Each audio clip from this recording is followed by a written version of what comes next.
Welcome to another edition of Alberta's Regiment.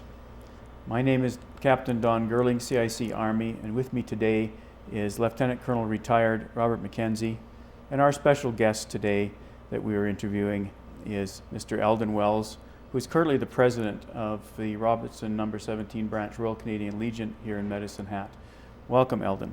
Thank you. So, Eldon, did you grow up in Medicine Hat? Yes, I sure have. 1952, I was living down 2nd Street, just down from the Legion, and that's where I grew up, and been here all my life, basically. So growing up then, what schools did you go to? And Montreal Street School, then the rough one, Elm Street School, and then Alexander, and then Medicine Hat High. Graduated 67. Now you have a connection with the South Alberta Light Horse, don't you, Eldon? Yes, started there in 1965, along with you and Lindsay Fraser and a number of men. And in those days, I think we had 250 to 300 soldiers out here in those days. And I was in until 69. I got a job on the railroad, and I was out of town, so that was the end of my service with the. Yeah, it's very hard when you're on the railway because even you don't know when you're going to be going. What job did you have on the railway? I started out as a brakeman, and then worked my way up to being a conductor, and I was there for 15 years and enjoyed all of it. Enjoyed working with Don's dad, Bob, and they were all just a lot of really good men to work with. A lot of ex-military paratroopers, Bobby Holmes, all these guys that I worked with, and they never spoke much about it, about their, what they went through in the Second World War. Mm-hmm. Yeah, very interesting to work with some of those people. They were very salt of the earth. Yes, that's for sure. Yeah. Now, your experiences back then, we had tanks, didn't we, here? Yeah, I think we had 6 Sherman tanks here, and then we took them out to Suffield and had our training exercises out there, and and that was. That was quite. Did you take any trades training in the? Yes, I passed all my courses out here. In fact, I taught signals for a few months when Sergeant Ray Worsley was off, and I passed all.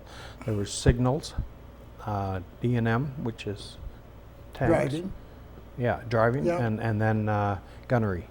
And we took those courses here and out at Suffield where we passed them. Fired the tanks. Yeah, exactly. Yeah, yeah. That was an interesting time. It sure was. Yeah. Now you had a background when you joined the South Alberta Light Horse. Why did you join, Eldon? My grandfather was in the the First World War. And then he was a veterans guard in the Second World War, stationed in Trail, BC, in Sterling. I'm not sure if he was stationed in Medicine Hat or not. I never got to know that much, but he was 92 when he passed away, and he had all good stories. He served with Lord Strathcona's horse in the First World War. Yeah. And he was stationed in France. Mm-hmm. Yeah. Did he talk to you anything about his experiences overseas? Or No, he never. Just in general terms that he was in the military. Yeah. And so then when he found out that that I had joined South Alberta Light Horse, he gave me his medals, and which I forgot to bring today, Robert. Oh, that's fine. But okay, is there anything you remember back of your experiences in the South Alberta Light Horse that stick out in your mind? The experience was incredible, and the discipline. A lot of kids, I I never had much discipline. My dad, he joined the Army in the Second World War, but he couldn't make it because he had flat feet. So he was working up north in Fort McMurray and all these places up north. And so I was basically brought up by my mother. And so then anyway, I never had that much discipline. Well, when I got in here, it started, I learned some discipline. Some of those were hard lessons? Yeah, yeah, I was put on charge a few times, and you know, but yeah. Now, how did your military experience help you with your railway career?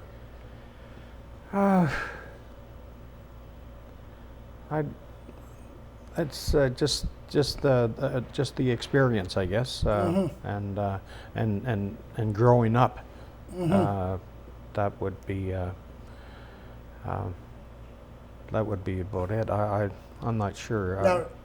Now you said you were in the CPR for 15 years, and why did you decide to leave the CPR? We got in a little bit of trouble there, and so I was disciplined. And when they offered me my job back, which I was off for a year, I had been in business for a year in 1983, and I'd bought a convenience store. And in that year, I started buying up other properties, and I wanted to build my own little strip mall. And so when the CPR offered me my job back, under certain conditions, I declined to take it back. I stayed in business, which was a good move. Yeah. Now, you own the all-nighter convenience store down on South Railway? Yes. Yeah, and then in '86, I bought up one house right on the corner, and that's where I was going to build my little convenience store. So I went to the bank and I got the first house, and they said, well, you don't have enough equity, because I told them I wanted to build the second house, and they said, you don't have enough equity. But I got the second house, and then I finally bought the third house, and I built that strip mall one phase at a time. First the gas station, the convenience store, and then I made it into a gas station in '88, and then in '88 I also built phase 2, and then in 1990 I built phase 3. And then back then the overpass was not twinned, and so I was lucky. Jim Hirsch and him and Ted Grimm had come down and said in the future they will be twinning the overpass, and when they twin this overpass, you will not be able to get in and out for your gas customers. So I didn't know what to do. I said, oh geez, that's going to ruin my business. So I went down the street, and I ended up one property at a time, and I bought 4 properties down there, and I ended up building in 1999. I built the Shell gas station down there, and then in 2004 I built the Trackside liquor store, and so I still own that building right to this very day. And my oldest son, he's got the gas station business. He runs that. So. Well, that was good, and I sure appreciated your contributions to veterans during Remembrance Week. I went down there, and you gave a really good discount.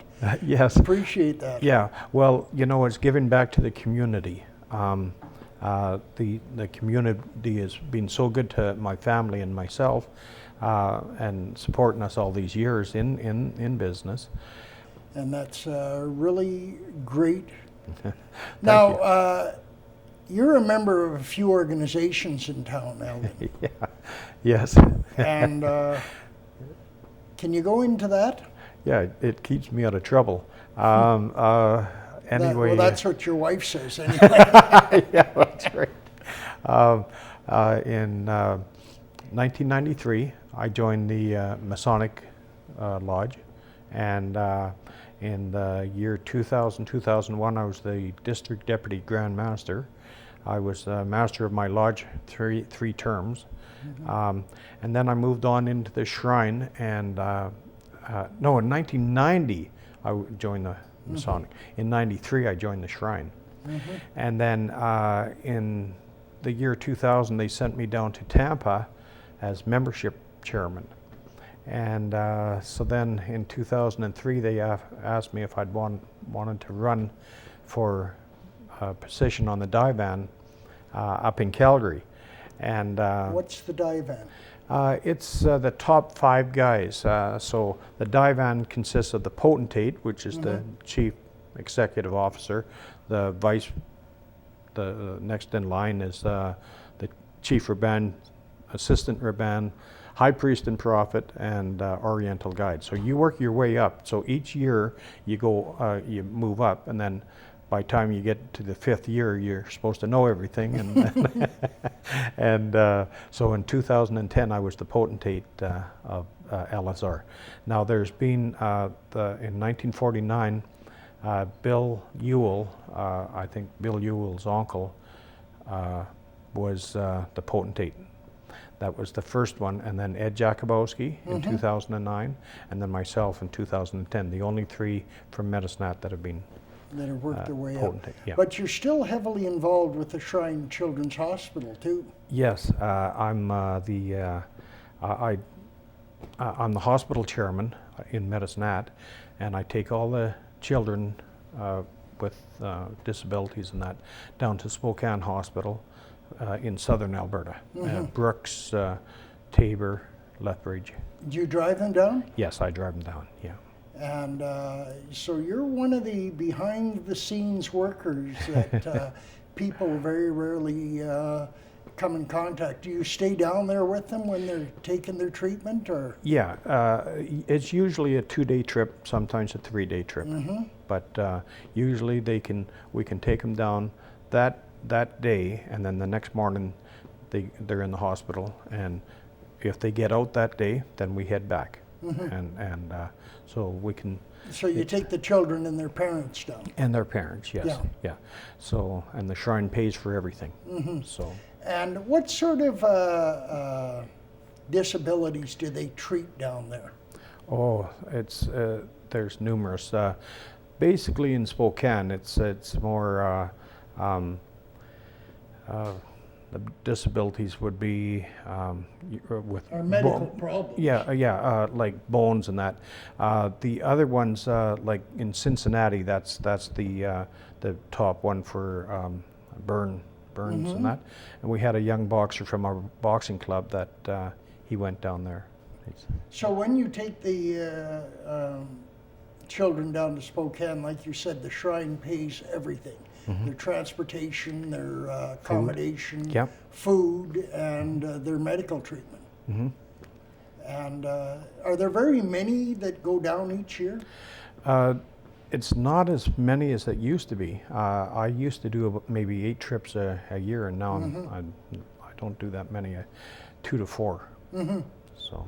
But that's quite an involvement, and I'm sure that people, the parents of those children, really appreciate your looking after them. Yeah, that's then when we go in the parades and that, and you see these kids come up to you and that, it brings a tear to your eye. That's for sure. And you're still involved with as the hospital chairman with the Shrine? Yes. Yeah. Right. Does that involve meetings or?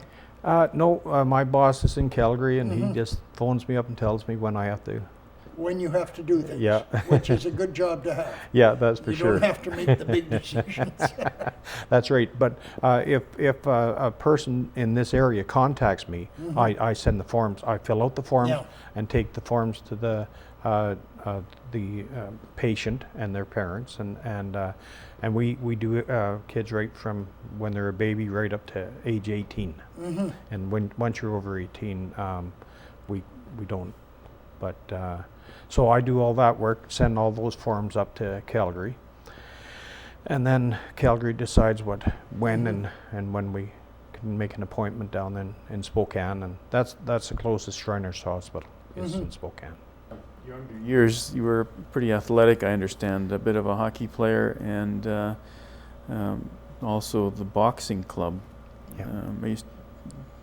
talk about your experiences with those venues? Yeah, maybe that's why I was a little bit wild, but I started boxing when I was 13 years old, and I was only 85 pounds. So they just left me at the end of the bench and never paid much attention to me. But as I got a little bit older, I got a little bit of muscles, and the old coaches, they'd show me how to, where a skinny little guy can throw a good punch, and so I worked my way up, and then I started a boxing club in the YMCA, and that was in 1966. And so, and then I boxed out of there for a couple of years, little over 2 years, and then and then that's when I got on the railroad. And I remember Pete Simpson, he was in the yard office, and we were talking about the boxing club at the YMCA, and there was 2 boxing clubs at that time.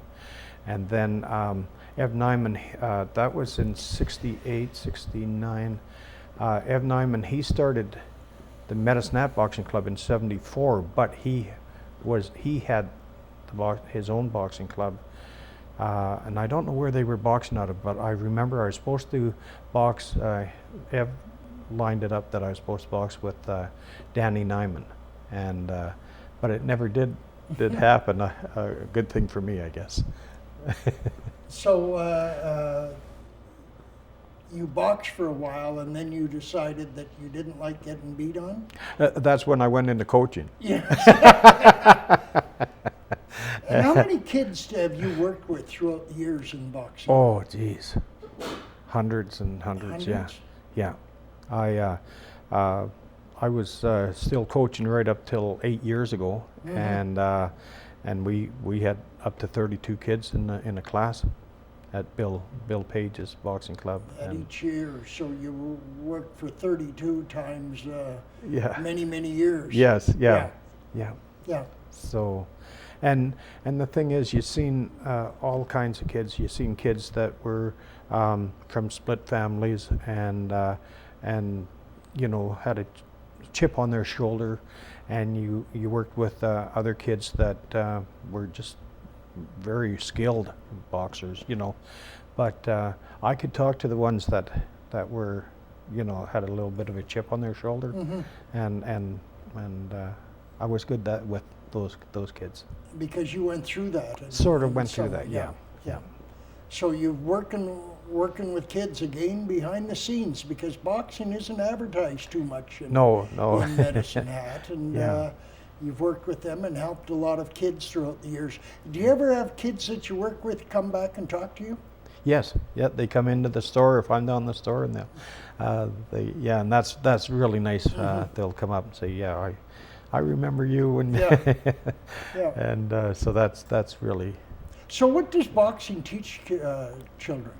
It's basically the same as the military. You got Ev Nyman was and Bill Page were really good at teaching them discipline, and it's just not skill. You got to control. And, exactly. Yeah, we had some boxers that just went out there and it was a slugfest, and if they would listen to their cornermen, the coach in the corner, they would have done better. But but I really enjoyed it. I trained Wesley Schroeder. I worked with him in 1980, and he went all the way to the national finals. So, an excellent little boxer. And the two guys, we were lucky back in, I would say it would be maybe 99, 2000.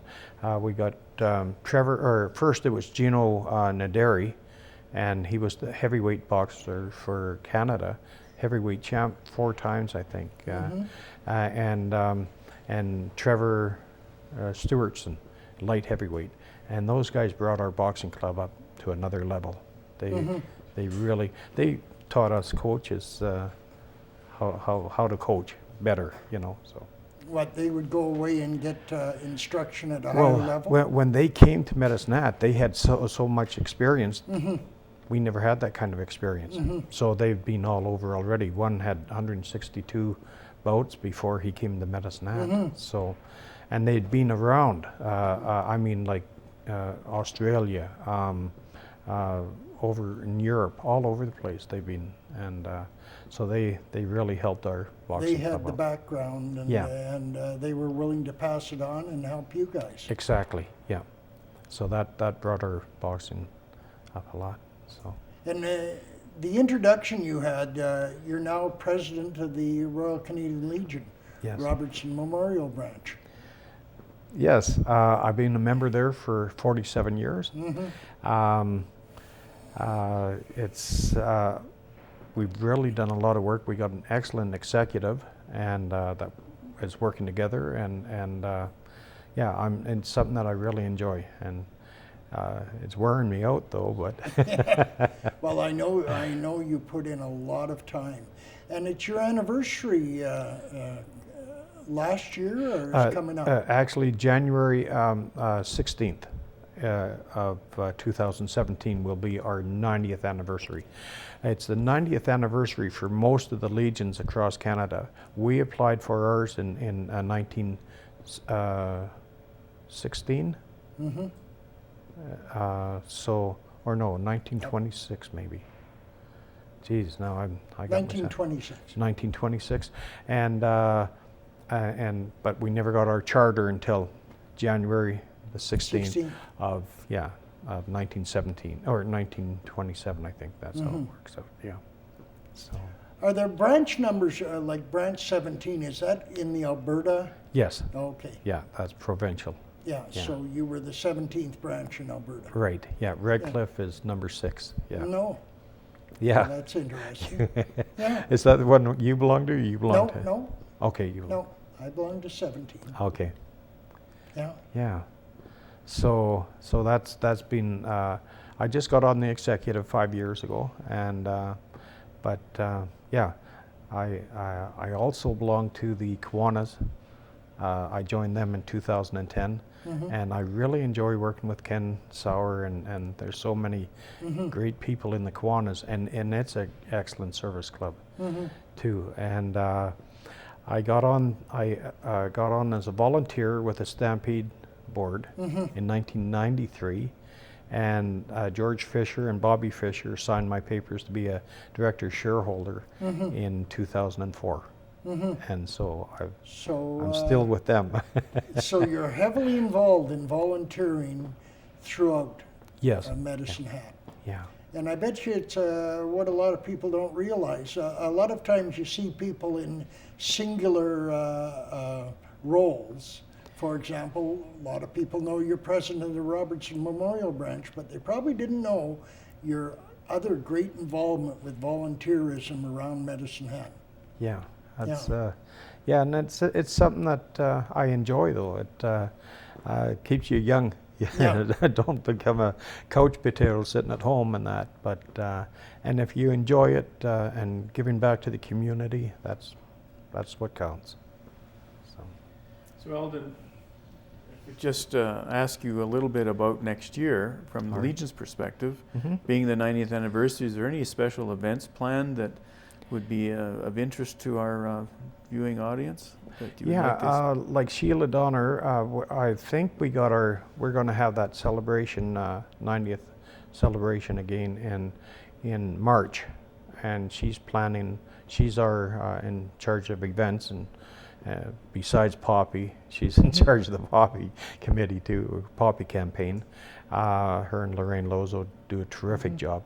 But yeah, we got, actually there's quite a bit going on next year. Like it's our Canada's 150th birthday. Our Legion is named after Private Robertson, and he died November 6th, 1917.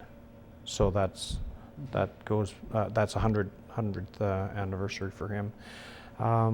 What else is going on? Yeah, we got quite a bit going on for next year, because it's a 100th anniversary of the involvement in First World War and a lot of incidents. So it's the 100th anniversary of the Battle of Passchendaele, the Battle of Vimy Ridge. Right. Yeah. Next year, and Robertson. who won the Victoria Cross. Yes. I think it was at Passchendaele. Yes. Yeah. And in which your branch is named after. Yeah. And my wife and me went on a Legion battlefield tour last year, 2015. Mm-hmm. And a 10-day, we arrived in Paris and then went through France and Belgium, and then up to Amsterdam, and went through all the, like Vimy Ridge, and we went, and I seen Private Robertson's tombstone over there, and Tynecott Cemetery. exactly. Yeah. Yes. Yeah. And so it was really eye-opening. It was real. What a experience, and I want to do it again. Mm-hmm. And so I wanted to do it this year with South Alberta Light Horse. Some issues came up that I couldn't make it, so I had to cancel out.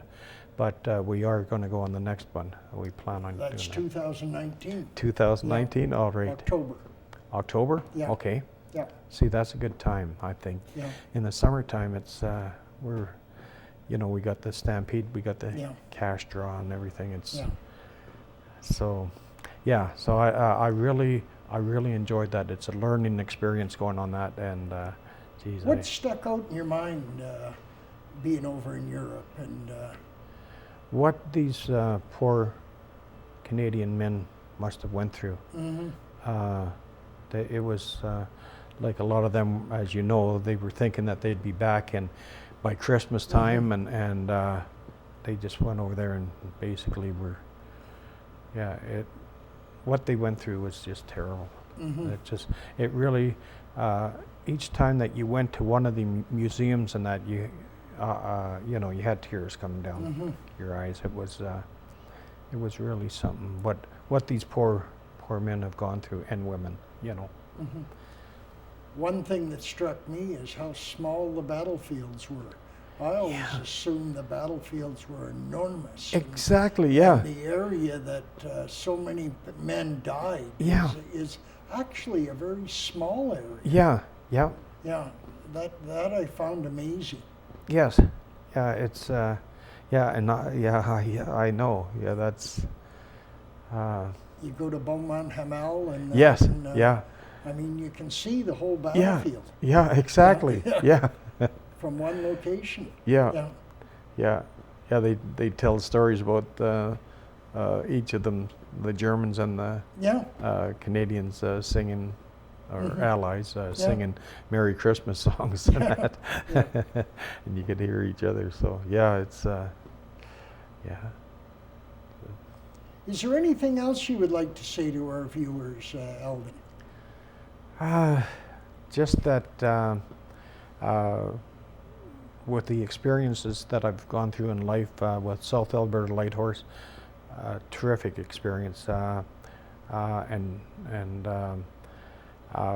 then moving on into doing volunteer work in the community, and that it's so rewarding. It's you feel good. Mm-hmm. And so I guess that's basically all I have. Well, thank you very much, Eldon, for taking the time to come and visit with us today. And Thank you. It was very interesting to hear about your experiences and all your community involvement, which is commendable. And thank you for your service, both with the military and the community. You've certainly given back a lot, and we appreciate that. Thank you. This has been Alberta's Regiment. Thanks for watching.